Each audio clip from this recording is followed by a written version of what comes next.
তার নামাজের পরে দাঁড়াইছি, ফজরের আজান পর্যন্ত আমি মালিকের কাছে তোদের জন্য, উম্মতের জন্য চোখের পানি পাচ্ছিলাম। আমার এত চোখের পানি তুমি দিল গলাইতে পারলো না।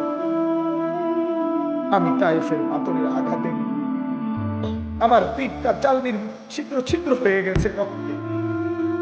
আমি বুকে পেটে দুইটা পাথর বাঁধছি ক্ষুধার কষ্টে। আমি উহুদের দান্দান শহীদ করা রক্তে উহুদের ময়দানে পড়েছিলাম বেহুশ হয়ে। আমার ঘরের চুলায় 3 মাস রান্নার জন্য কোনোদিন চুলায় আগুন জ্বলে নাই। আমার এত চোখের পানি, এত রক্ত, এত ক্ষুধার কষ্ট, কিছুই তোর মন গলাইতে পারলো না, তোর সিজদা দিতে পারলো না। এটা আমার সামনে কি আল্লাহ? আমি এই মোল্লামা নিয়ে আল্লাহর সামনে কেমনে রাখবো? আমি কেমনে বলবো আমার মালিকের কাছে আমি কি সুপারিশ করব?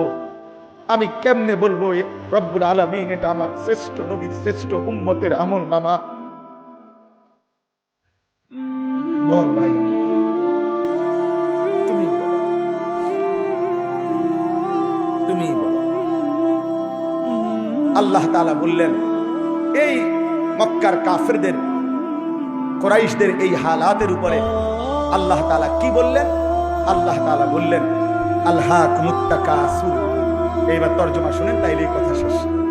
আল্লাহ তাআলা বললেন, আলহাকুমুত তাকাসুর হাত্তা যুরতুমুল মাকাবির। আল্লাহ বলেন, হায় বান্দা, কি করবে?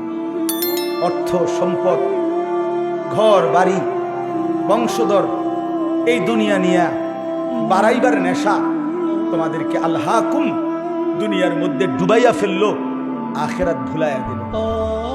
এই আলহাকুম শব্দের অর্থ দুইটা। শাগালাকুম, আনসাকুম। এক অর্থ হইল তাকাসুর শব্দের অর্থ হলো বাড়ানোর নেশা। কথাটা বুঝছেন? কিসের নেশা?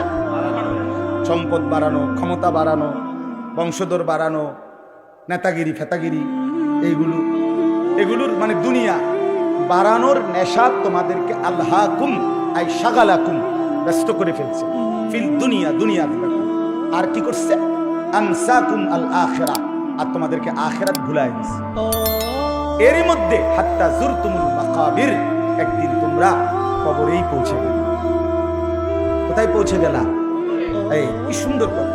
আল্লাহ বলছে, আলহাকুমুত তাকাসুর। আমার বান্দা দুনিয়া বাড়ানোর নেশা করতে করতে, এই দুনিয়া দুনিয়া দুনিয়া করতে করতে হাত্তা যুরতুমুল মাকাবির, একদিন তোমরা কবরেই পৌঁছে গেলা। কই পৌঁছে গেলা?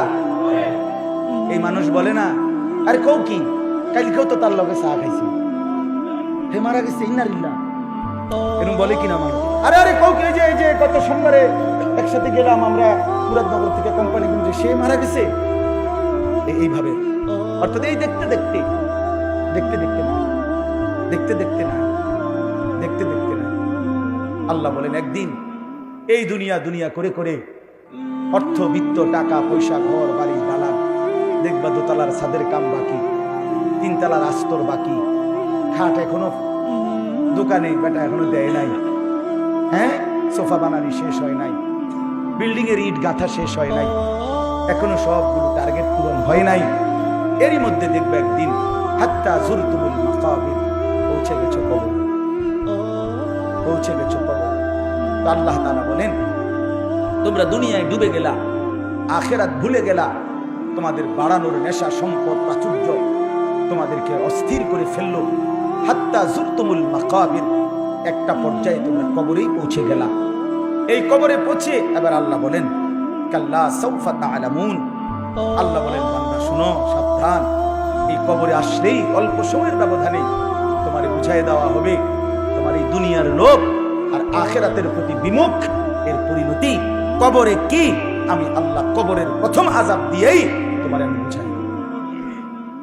সুম্মা কাল্লা সাউফা তা'লামুন, অতঃপর আবার পুনরায় হাসরের ময়দানে নিয়ে জাহান্নামের আযাব দিয়ে দ্বিতীয়বার আবার বুঝাবো আমার নাফরমানির শাস্তি আর পরিণতিটা কি। এই কথা স্পষ্ট তাফসীরে লিখছে, কাল্লা সাউফা তা'লামুনা ফিল কবরি সুম্মা কাল্লা সাউফা তা'লামুনা ফিল আখিরাহ। একবার তুমি বুঝবা কবরে, আরেকবার তুমি বুঝবা আখিরাতে। এই হারাম এই সুদের টাকা, ঘুষের টাকা, কিস্তির টাকা, এই 2 নম্বরই টাকা, বাটপারি টাকা, ওজনে কম দেওয়া টাকা। 3 নম্বর মাল রেখেছো, 1 নম্বর ফাঁসা কমলা দিয়া ডজন বেচ চালাইছো।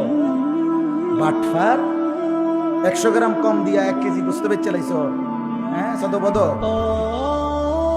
ওই শিখছে সব বাটপারি। এত কিস্তি, এত আমি একটা এটার বস্তুর লগে আমার ঝগড়া না ভাই,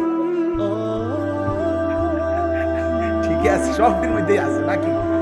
অর্থ হইল বস্তু দোয়ানদারের লগে কাজ হয়েছে, এটা করতেছি না, কথার কথাই বললাম আর কি। মানে উদ্দেশ্য হইল এইভাবে 900 করে ওজনে কম দিয়ে কাস্টমারকে ঠকাইয়া সুদে, কিস্তিতে, লোনে, ঘুষে, মিথ্যায় যা রোজগার করলা বান্দা, দুনিয়া দুনিয়া, শুধু দুনিয়া দুনিয়া, শুধু দুনিয়া। আহা মুসলমান, শুধু দুনিয়ার জন্য না।